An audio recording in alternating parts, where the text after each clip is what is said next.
In this video, I'll be explaining monotonic stacks and how they can be implemented in C++. A monotonic stack is one where elements are in monotonic order, meaning that they are either strictly increasing or decreasing from bottom to top. In a strictly increasing monotonic stack, the largest element is at the top, and for a strictly decreasing stack, the smallest element is at the top.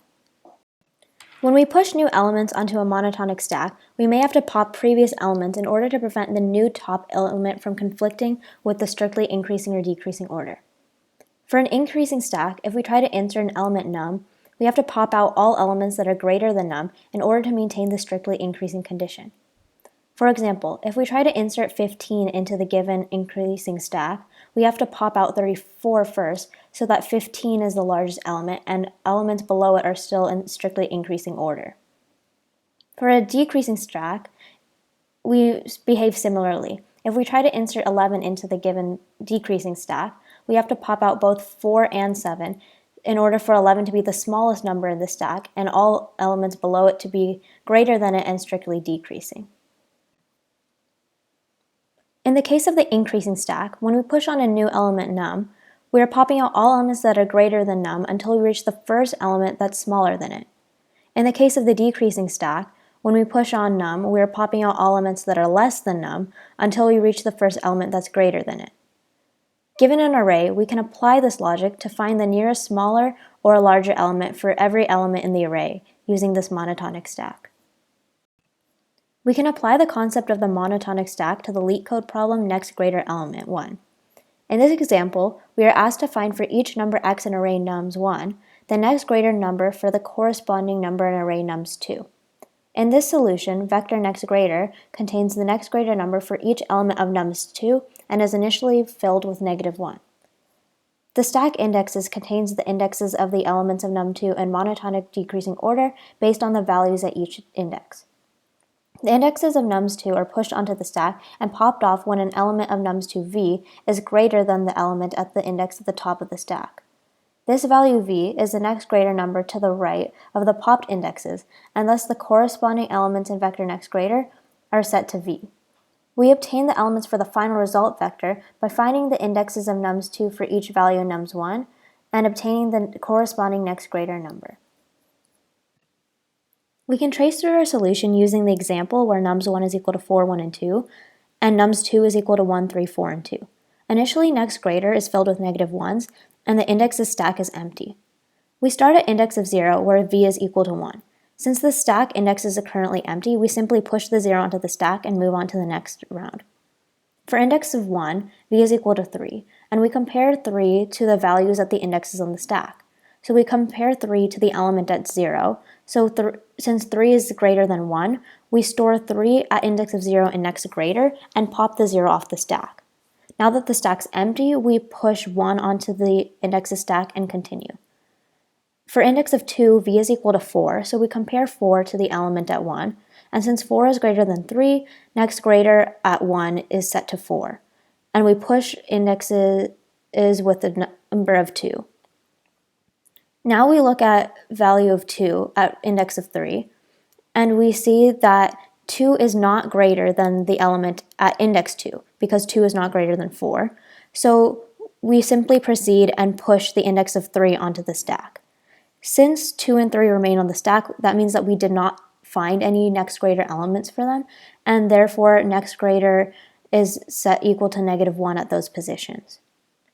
In order to find the corresponding elements for the results vector of num1, we look at the corresponding positions in nums2 and find the next greater numbers at those indexes. For 4, we find that it's at the third position, and therefore the next greater number should be -1. For 1, we find that at index of 0 and get 3, and for 2, we find index of 3 and find a -1 again.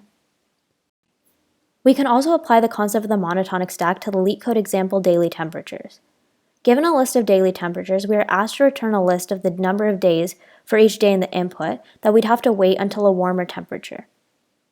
In our solution, we create a vector of integers called days in order to hold the number of days until a higher temperature. And we have a stack indexes for which the indexes of t will be in strictly decreasing order based on the corresponding temperatures. We can treat the indexes as days, and for each day I, we pop off the days in the stack with lower temperatures and store the difference between that day and I in days. We can trace through our solution using the example where t is equal to 73, 74, 75, 71, 69, 72, 76, and 73. Initially, days is filled with zeros, and the index of stack is empty. For day 0, temperature is equal to 73, and since the index of stack is currently empty, we simply push the 0 onto the stack and move on to day 1. For day 1, temperature is equal to 74, and we compare that to day 0. Since 74 is higher than 73, we store the differences between the days, which is 1, at index of 0, and we pop 0 off the stack. Then we push 1 onto indexes and move on to day 2. For day 2, temperature is equal to 75, and we compare that to day 1. Since 75 is higher than 74, we store the differences of days, which is 1, at index of 1, and we pop 1 off the stack. Then we push 2 onto indexes and move on to day 3. For day 3, the temperature is equal to 71, and we compare that to 75. Since 71 isn't greater than 75, we can't pop 2 off the stack, and we instead push 3 and move on to day 4. For day 4, the temperature is equal to 69. Since 69 is not higher than 71, we can't pop anything off the stack here either, so we push 4 onto the stack and move on to day 5. For day 5, the temperature is equal to 72, which is higher than 69, so we're able to pop the 4 off, and we store a 1 at index of 4.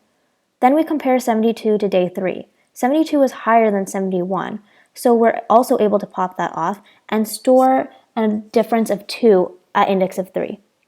We compare it to day 2, and since 72 is not greater than 75, we're not able to pop off the 2 yet. Instead, we push 5 onto the stack and move on to day 6. For day 6, the temperature is equal to 76. We compare that to day 5. Since 76 is higher than 72, we're able to store a 1 at index of 5. We then look at day 2. Since 76 is higher than 75, we're able to pop off 2 and store 4 at index 2. Then we push 6 onto the stack. We move on to day 7, and we compare 73 to 76. Since 73 is not greater than 76, we're not able to pop the 6 off, and we instead push 7 onto the stack. Since 6 and 7 remain on the stack, their corresponding days in the vector are 0, and we simply return the final vector as our result.